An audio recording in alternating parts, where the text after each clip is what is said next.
Students, तो आज हम जानेंगे फ्रैक्शंस के बारे में। What is a fraction? A fraction is framed by dividing a whole into a number of parts. That means जब हम पूरे किसी नंबर को पार्ट्स में डिवाइड करते हैं, जैसे आपका यहाँ देखो वो एक बॉक्स दिया हुआ है, तो इस बॉक्स को हमने 3 इक्वल पार्ट्स में ब्रोक कर दिया है, तोड़ दिया है। Take 2 of the third pieces. और देखो एक को हमने क्या किया है, ग्रीन किया है, 2 को येलो। दैट मीन्स अगर हमें 2 पार्ट चाहिए 3 में से, तो ऊपर हम लिखेंगे 2, जो कि आपका होता है न्यूमरेटर। जो भी नंबर ऊपर होता है, डैट मीन्स हमने उतने पार्ट लिए हैं। नीचे होता है आपका total parts, that means denominator. ठीक है, तो न्यूमरेटर आपको बताना है कितने पार्ट हमने लिए हैं, डिनोमिनेटर हमें बताता है टोटल कितने पार्ट्स हैं। जैसे इस बॉक्स में से हमने 2 पार्ट्स लिए हैं, यानी कि येलो वाले, तो 2 हमारा न्यूमरेटर हो गया।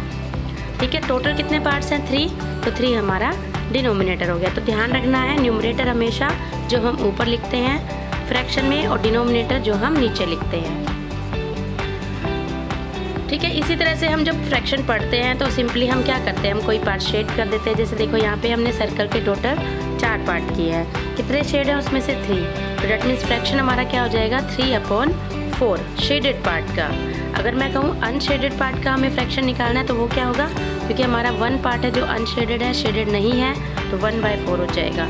तो आपको ध्यान देना है आपसे क्या पूछा गया है, उसी के अकॉर्डिंग आपको आंसर देना है। इसी तरह से देखो यहाँ पे दिया हुआ है कितने इसके टोटल पार्ट्स हैं 5, तो नीचे जो डिनोमिनेटर होगा वो क्या होगा 5।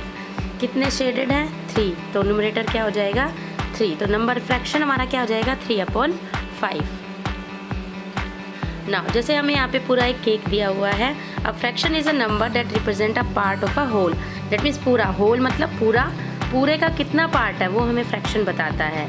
जैसे देखो हमारे होल केक, पूरा एक केक दिया हुआ है, नीचे उसके कितने पार्ट्स किए हुए हैं 4 पार्ट्स में डिवाइड कर दिया। अब अगर हम इसका 1 पार्ट लेंगे तो 1/4, 2 पार्ट्स लेंगे तो 2/4, 3 पार्ट्स लेंगे तो 3/4, ऐसे हमारा नंबर हो जाएगा। इसी तरह से अगर हम एवरीडे में देखते हैं फ्रैक्शंस का, अगर हमें फ्रेंड्स को कुछ इक्वली डिवाइड करना है, कुछ इक्वली बांटना है, ठीक है, तो हम क्या करते हैं फ्रैक्शन का यूज़ करते हैं। जैसे यहाँ पे देखो एक छोटी सी स्टोरी दी हुई है। Johnny and Sally were having a snack but there was a problem.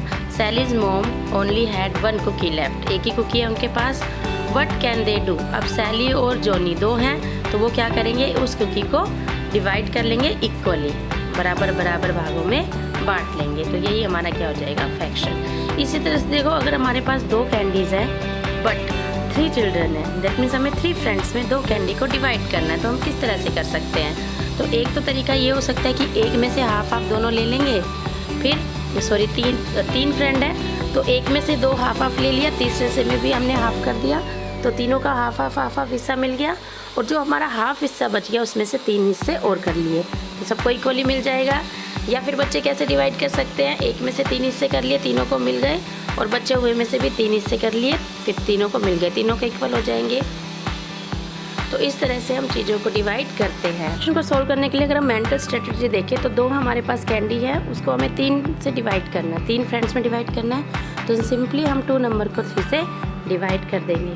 ठीक है, 2/3 हमारा आंसर आ जाएगा ना। यहाँ पे देखो एक पाई चार्ट दिया हुआ है, जिसके आपको बताना है कितने हिस्से ग्रीन है। तो इसमें हम देख रहे हैं कि इसके कितने हिस्से ग्रीन है, इसके 1 2 3 हिस्से ग्रीन है। टोटल कितने हिस्से हैं 4, तो 3/4 हमारा नंबर आ जाएगा। What fraction of the plates are green? यहाँ पे देखो टोटल आपके कितने बॉक्सेस दिए हुए हैं, 1 2 3 4 5 6, और ग्रीन कितने हैं 1, तो 1/6 इसका आ जाएगा। ऐसे ही देखो यहाँ पे what fraction of the pins are knock down इनकी गिरी हुई है, तो देखो टोटल यहाँ पे कितनी है 1 2 3 4 5 6 7 8 9 10, टोटल हमारी है 10, और जो गिरी हुई है वो कितने 3, तो 3/10 हमारा फ्रैक्शन आ जाएगा। तो इस तरह से हम कर लेते हैं। इसी तरह से what fraction of the musical instruments have string समझते हो ना, कितनों में धागे लगे हुए हैं, तो कितनों में धागे लगे हुए हैं, देखो गिटार में लगे होते हैं और इसमें लगे हुए हैं, और टोटल कितने हैं 1 2 3 4 5, तो टोटल हमारे नीचे डिनोमिनेटर में टोटल आएगा, ऊपर जितनों में स्ट्रिंग है तो 2। इस तरह से हम फ्रैक्शन लिखते हैं। ठीक है, let's see type of fractions. First is proper fraction. तो प्रॉपर फ्रैक्शन में क्या होता है, fraction in which the numerator is less. That means आपका जो न्यूमरेटर होगा, जो ऊपर नंबर होगा, वो कम होगा देन द डिनोमिनेटर से। जैसे 3/5, 3 is less than 5, so it is proper fraction. इसी तरह से 8/9 या 2/3। तो जब भी आपका न्यूमरेटर कम होगा डिनोमिनेटर से, दैट इज़ प्रॉपर फ्रैक्शन। इसके अपोजिट है इनप्रॉपर फ्रैक्शन। दैट मीन्स अगर आपका न्यूमरेटर जो है वो लेस देन होगा डिनोमिनेटर से, न्यूमरेटर जो है ग्रेटर देन होगा डिनोमिनेटर से, तो आपका होगा इनप्रॉपर फ्रैक्शन। जैसे कि 8/5, numerator is greater than denominator. इसी तरह से अगर इक्वल हो तो भी वो क्या होगा आपका इनप्रॉपर फ्रैक्शन। मिक्स्ड फ्रैक्शन क्या होगा, ये भी इनप्रॉपर फ्रैक्शन ही होता है। इनप्रॉपर फ्रैक्शन को हम अलग तरीके से लिखते हैं जिसको बोलते हैं मिक्स्ड फ्रैक्शन। तो देखो किस तरह से लिखा हुआ है,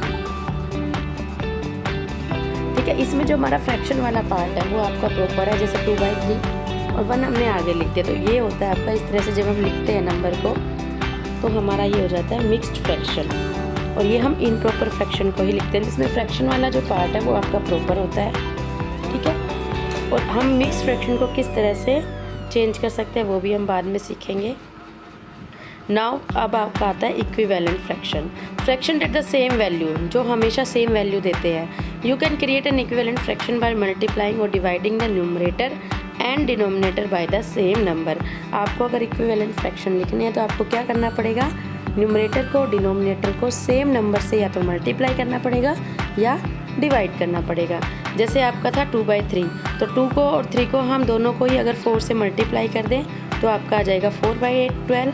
तो 4/12 जो है 8/12 और 8/12 जो है वो आपका 2/3 के इक्विवेलेंट होगा। या हम डिवाइड भी कर सकते हैं, जैसे 6/12 को हमने 3 से डिवाइड कर दिया, न्यूमरेटर को भी और डिनोमिनेटर को भी, तो हमारा आंसर क्या आएगा 1/2। तो ये भी हमारा इक्विवेलेंट होगा 6/12 के। तो ऐसे मल्टीप्लाई और डिवाइड करके आप क्या निकाल सकते हो, इक्विवेलेंट फ्रैक्शन निकाल सकते हो। नाउ सिंप्लीफाइंग या फिर रिड्यूसिंग फ्रैक्शंस। तो हम फ्रैक्शंस को सिंप्लीफाई कर सकते हैं और उसके शॉर्टेस्ट फॉर्म में या फिर लोएस्ट फॉर्म में लिख सकते हैं। When there is no equivalent fraction, तो लोएस्ट फॉर्म कौन सी होती है, जब उसका कोई भी और हम इक्विवेलेंट फ्रैक्शन स्मॉलर नंबर से, दैट मीन्स उसे हम डिवाइड करके इक्विवेलेंट फ्रैक्शन नहीं निकाल सकते, ठीक है। तो वो आपका लोएस्ट टर्म होती है। To determine whether a fraction can be simplified you must ask is there a number that can go into both the numerator and denominator evenly. तो अगर आपको देखना है कि कोई नंबर आपका सिंप्लीफाई फॉर्म में है कि नहीं है, आप उसको चेक कर लीजिए क्या ऊपर न्यूमरेटर और डिनोमिनेटर किसी भी नंबर से डिवाइड हो सकते हैं। अगर दोनों किसी नंबर से डिवाइड हो सकते हैं तो डिवाइड कर दीजिए। जैसे आपका 12/20 है तो इसको हम 4 से डिवाइड कर सकते हैं। 4 3 जा 4 5 जा 3/5 आएगा। 3 और 5 फिर किसी भी नंबर से डिवाइड नहीं होंगे, तो 3/5 आपकी सिंपल फॉर्म, डेट मीन्स वो आपकी लोएस्ट फॉर्म आ जाएगी। तो देखो पहले 2 से डिवाइड किया 6/10 आ गया, फिर इसको हमने 2 से डिवाइड किया 6/10 आया, फिर इसको 2 से डिवाइड किया तो 3/5। यानी कि डायरेक्ट अगर हम 4 से डिवाइड कर देंगे तो 3/5 आ जाएगा। बट 3/5 जो है वो बाद में किसी भी नंबर से डिवाइड नहीं होगा, तो सिंपलेस्ट फॉर्म हमारी क्या हो गई 3/5। Okay, now see how can we change the improper fraction into mixed fraction. तो आपको क्या करना है, डिनोमिनेटर से न्यूमरेटर को डिवाइड करना है, ठीक है। जो भी हमारा रिमाइंडर बचेगा और क्वोशिएंट आएगा, तो डिनोमिनेटर जो हमारा है सेम रहेगा, ठीक है। जो हमारा रिमाइंडर बचेगा वो हमारा हो जाएगा न्यूमरेटर, और जो हमारा नंबर होगा और जो क्वोशिएंट होगा वो हमारा होल नंबर रहेगा। डेट मीन्स 2/5 के आगे हम लिख देंगे 1। इस तरह से हमारा नंबर बन जाएगा 1 2/5। इसी को हम बोलते हैं मिक्स्ड फ्रैक्शन।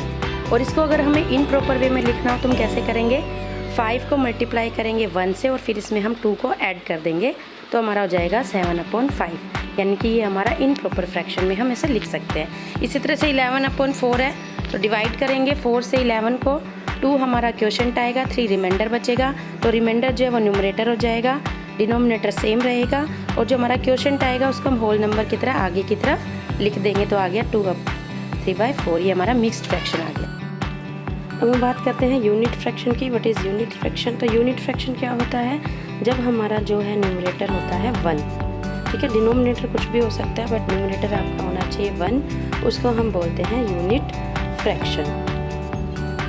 तो ये सारे आपके देखो यूनिट फ्रैक्शन है 1/2, 1/3, 1/4, 1/5। डेट मीन्स न्यूमरेटर आपका क्या होना चाहिए 1। ठीक है, तो इसी तरह से डिफरेंस क्या होगा यूनिट और नॉन यूनिट फ्रैक्शन में।